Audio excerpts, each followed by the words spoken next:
tarde, boa noite, gente. Tudo bem com vocês? No vídeo de hoje vamos conversar um pouco sobre o que foi o período concentrado entre 1831 e 1840, que chamamos de período regencial. Vamos trabalhar especialmente as chamadas revoltas regenciais que aconteceram nesse momento e que marcaram ele como um momento de muita instabilidade política aqui no Brasil.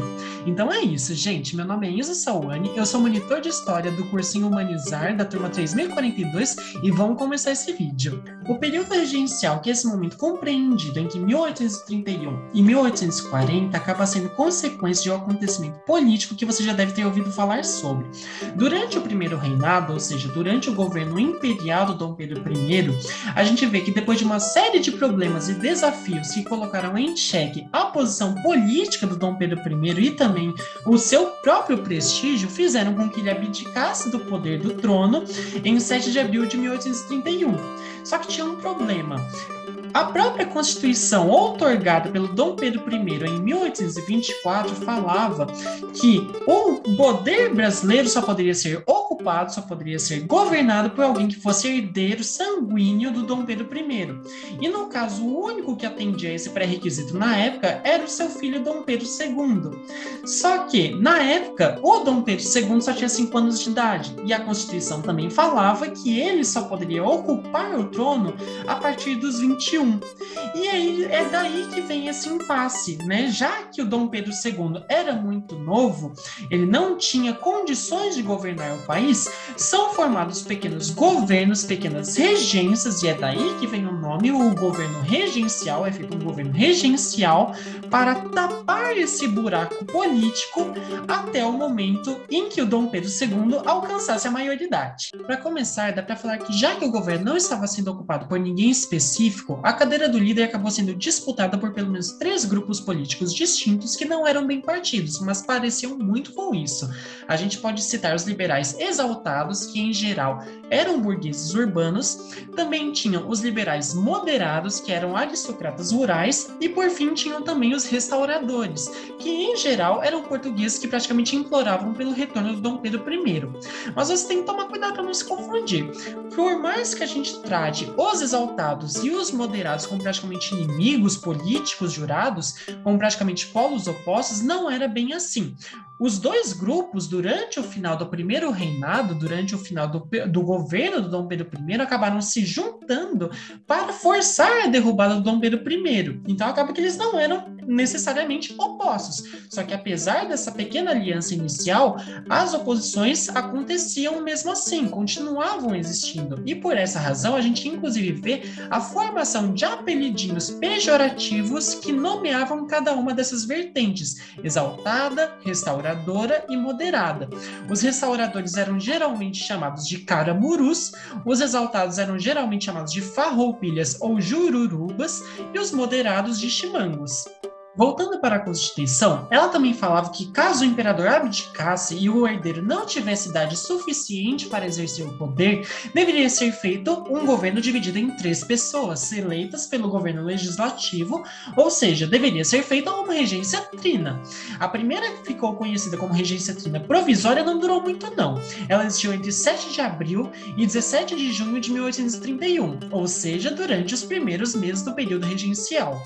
Essa regência foi eleita em um momento em que o parlamento do Rio de Janeiro estava de férias, e por essa razão foram poucos os que tiveram participação na escolha dos senadores. No caso, foram os senadores Nicolau de Campos Vergueiro e José Joaquim de Campos, e do brigadeiro Francisco de Lima e Silva, que foi pai do Duque de Caxias. Olha só que mundo pequeno. O principal ato da regência trina provisória foi o de organizar o parlamento para se eleger uma regência trina permanente, já que o Pedrinho ia demorar bastante para crescer o suficiente. Vale lembrar também que a regência trina provisória também atribuiu o poder moderador aos regentes temporariamente, ou seja, aqueles que governariam o país naquele período teriam o poder de limitar os demais poderes. Mas foram feitas algumas mudanças no poder moderador, né? Então os regentes não poderiam mais dissolver o parlamento, conceder títulos de nobreza ou suspender garantias constitucionais, o que acabava tornando o poder moderador dessa vez bem mais limitado do que antes. Depois das eleições, em 17 de junho de 1831,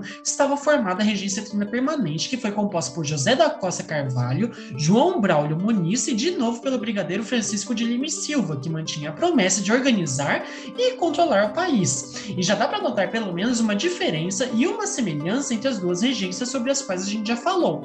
A diferença é que, em comparação com a primeira, a Regência Trina Permanente era composta unicamente por deputados e não mais por senadores, enquanto a semelhança é de que as duas significaram a permanência dos liberais no poder, apesar da predominância dos moderados sobre os exaltados. A Regência Trina Permanente, ao contrário da provisória, instituiu alguns pontos importantes que valem a pena serem mencionados. O primeiro deles ocorreu em 1831, com a criação da Guarda Nacional, que tinha o objetivo de limitar os excessos do governo central e de algumas classes consideradas perigosas no país. As pessoas que podiam fazer parte da Guarda eram cidadãos que podiam votar, que tivessem entre 21 e 60 anos. Já em 1832 foi criado o Código de Processo Criminal. Com ele, os juízes locais, mais conhecidos como juízes de paz, poderiam prender e julgar pessoas que cometessem pequenas infrações por meio de um júri. E olha só que coisa, também estava legalizado o que chamamos hoje de habeas corpus, caso alguém fosse julgado ou preso injustamente. Em 1834 também foi feito o ato adicional, que não deixou de ser uma mudança na Constituição de 1824.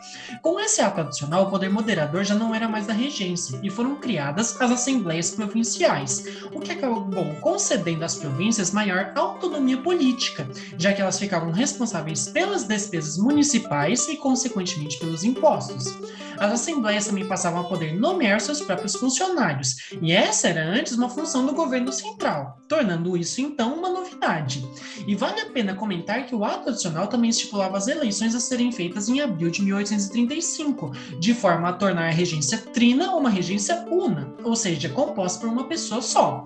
Quem acabou vencendo as eleições foi o padre Diogo Antônio Feijó, que concorreu contra o aristocrata Antônio Albuquerque. O Feijó já havia sido ministro da Justiça durante a Regência Trina Permanente, e inclusive foi um dos idealizadores da Guarda Nacional.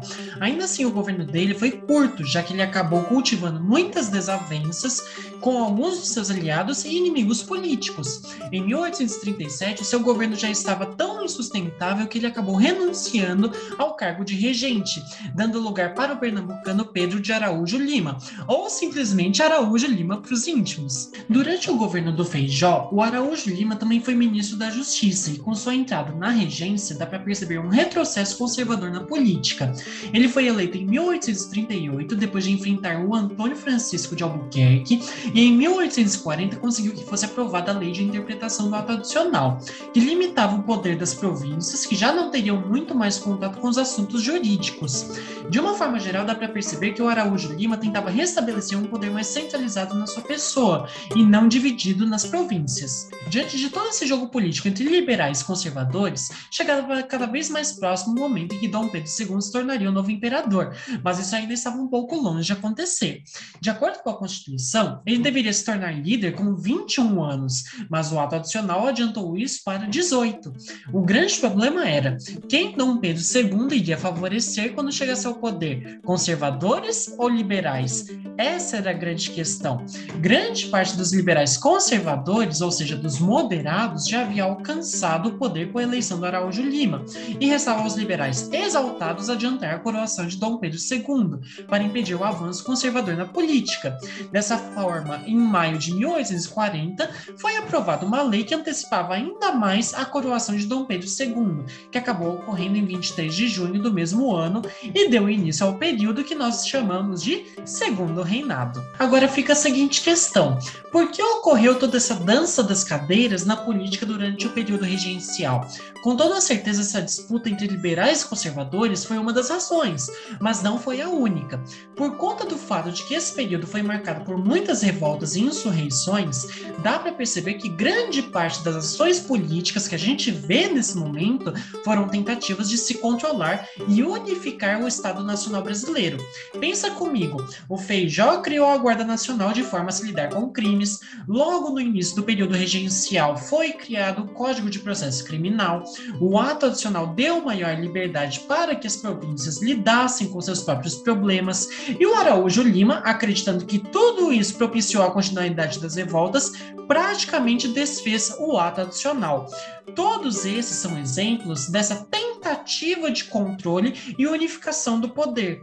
Então, para terminar esse vídeo, vamos comentar um pouco sobre as principais revoltas que ocorreram no Brasil nesse momento e que motivaram muitas das ações políticas que nós já comentamos aqui nesse vídeo. A Guerra dos Cabanos, por exemplo, ocorreu entre 1832 e 1835 em Pernambuco e reuniu escravos, indígenas, trabalhadores rurais, senhores de engenho e alguns pequenos proprietários. De uma forma geral, eles se queixavam de possíveis revoluções que poderiam acontecer aqui no Brasil, como ocorreram na França em 1789, mas acima de tudo eles exigiam o retorno de Dom Pedro I ao Brasil. Mas essa revolta acabou não dando muito certo, ela não durou muito tempo e acabou sendo reprimida pelas tropas imperiais. Já a cabanagem ocorreu no Pará entre 1835 e 1840 e se desenvolveu depois de uma longa disputa entre algumas elites paraenses pelo poder da província. Em decorrência da insatisfação popular com relação à eleição para governante de província, variadas camadas populares, compostas por negros, indígenas e mestiços, se revoltaram e deram início à revolta conhecida como cabanagem. Uma das pessoas que mais se destacou nesse processo foi o cearense Eduardo Angelim, que tinha se mudado do Ceará para o Pará em decorrência de uma seca que tinha atacado seu estado de origem. De uma forma geral, não dá para falar que os cabanos tinham o intuito de fazer uma revolução. Foi mais uma forma de se expressar a insatisfação popular com relação ao modo de vida no qual se encontravam e com relação às lideranças da província. Por exemplo, apesar de muitos escravos participarem da cabanagem, não se tinha o desejo de abolir a escravidão. Ainda assim, o Angelim instituiu um governo próprio no qual era auxiliado por um padre que acabava sendo o único alfabetizado do grupo revoltoso. Em 1840, Belém já havia sido praticamente destruída pelas tropas nacionais e praticamente 30 mil pessoas tinham sido assassinadas, o que na época era 20% da população da província do Grão-Pará. No caso da Sabinada, que ocorreu na Bahia entre 1837 e 1838, a gente também percebe a participação de escravos, mas em grande parte vemos o apoio de pessoas de classe média e comerciantes de Salvador. O próprio nome da revolta deriva do nome do seu líder, Sabino Barroso, que era um jornalista e professor de classe média. De forma geral, a revolta eclodiu por conta do alicamento obrigatório à Guarda Nacional e prometia a libertação de escravos nascidos no Brasil que participassem da revolta e principalmente estabelecer um governo desconectado do Rio de Janeiro em Salvador, ou seja, independente. A Sabinada acabou encontrando seu fim em 1838, depois de um cerco que foi feito à capital da Bahia. No final, pelo menos 1.800 pessoas já haviam morrido em decorrência da revolta. A balaiada, ocorrida entre 1838 e 1840 no Maranhão, começou por conta de algumas disputas entre as elites locais que acabaram resultando na insurreição popular. Dois dos principais integrantes foram Raimundo Gomes e Francisco dos Anjos Ferreira, que fazia e vendia balaios, o que acaba dando nome ao movimento. De uma forma geral, a revolta ocorreu em decorrência dos abusos das elites locais para com as camadas populares. O próprio Francisco Ferreira adere à rebelião para vingar a morte da sua filha, que foi violentada por um capitão de polícia. Ao mesmo tempo, o escravo fugido Cosme liderava 3 mil escravos fugidos. A balaiada tendeu a enaltecer a figura do Dom Pedro II e, apesar das questões sociais não terem sido enaltecidas no movimento, dá para imaginar que elas também eram defendidas.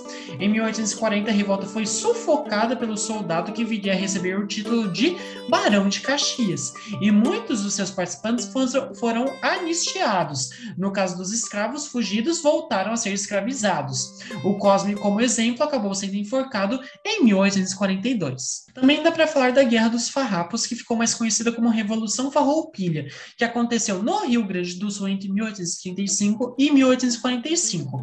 Aconteceu por conta especialmente dos altos impostos cobrados sobre o charque e sobre o gado, que eram os principais produtos do comércio sulista na época, e em razão de algumas contas que as demais províncias tinham, mas que o Rio Grande do Sul era obrigado a pagar em decorrência da pressão que sofria do governo central. Os farroupilhas, que eram um apelido dado recorrentemente no Sul às pessoas que eram contra o governo central e contra os portugueses, proclamam uma república em 1836 ali no Rio Grande do Sul mesmo, ou seja, se formava praticamente um estado independente separado do Brasil. Das figuras que participaram dessa revolta, vale destacar tanto o Bento Gonçalves quanto o Giuseppe Garibaldi. E diferentemente das outras revoltas que a gente já citou, o final dessa não foi sangrento. Os participantes farroupilhas se tornaram membros do Exército Imperial, as dívidas contraídas ao longo da guerra por parte do Rio Grande do Sul foram pagas pelo governo, os escravos foram libertados, aqueles que participaram da revolta, né? Os prisioneiros foram anistiados e os ex-revoltosos poderiam escolher livremente seu presidente de província a partir de então. No final também dá para citar o Levante dos Malês, que foi altamente reprimido. Acontecendo em 1835 em Salvador, ele foi organizado por negros livres e escravos que lutavam contra a escravidão e contra a imposição da religião católica pela Constituição. O próprio nome malês se referia aos muçulmanos africanos que moravam na Bahia e que consequentemente participavam da revolta. Os revoltosos lutavam apenas contra as forças policiais e tiveram um fim extremamente trágico. 70 foram mortos e 500 foram punidos por meio do açoite, da morte ou mesmo da deportação. É claro que essas não foram as únicas revoltas, mas certamente foram algumas que adquiriram maiores proporções. E é importante, inclusive, notar duas coisas. Em primeiro lugar, dá para perceber que grande parte das revoltas que nós citamos ocorreram após a promulgação do ato adicional, o que acabou legitimando o discurso do Araújo Lima sobre a possível anarquia que a liberdade que foi dada às assembleias provinciais poderia ter gerado. Mas ainda mais do que isso, vale a pena perceber como as revoltas mais populares, como no caso da dos malês ou da balaiada, foram altamente reprimidas por meio da violência física, enquanto outras, como a farroupilha, comandada por altas camadas da sociedade sulista, geraram punições extremamente brandas. E para finalizar esse vídeo, não dá para esquecer como esses levantes, juntamente com o próprio comando da regência, vão aproximar a sociedade brasileira das primeiras experiências republicanas do país. Até então, o Brasil conhecia especialmente o poder monárquico e imperial, mas com a partida do Dom Pedro I para Portugal e com a eleição de novos governantes que não eram herdeiros do trono, isso certamente influenciaria os ânimos que mais tarde viriam a derrubar Dom Pedro II e a proclamar a República em 1889. Então é basicamente isso, gente. Esperamos que vocês tenham compreendido um pouco melhor essa primeira experiência republicana que o Brasil teve nessa transição do primeiro reinado de Dom Pedro I para o segundo reinado de Dom Pedro II. Valeu pela atenção e até o próximo vídeo.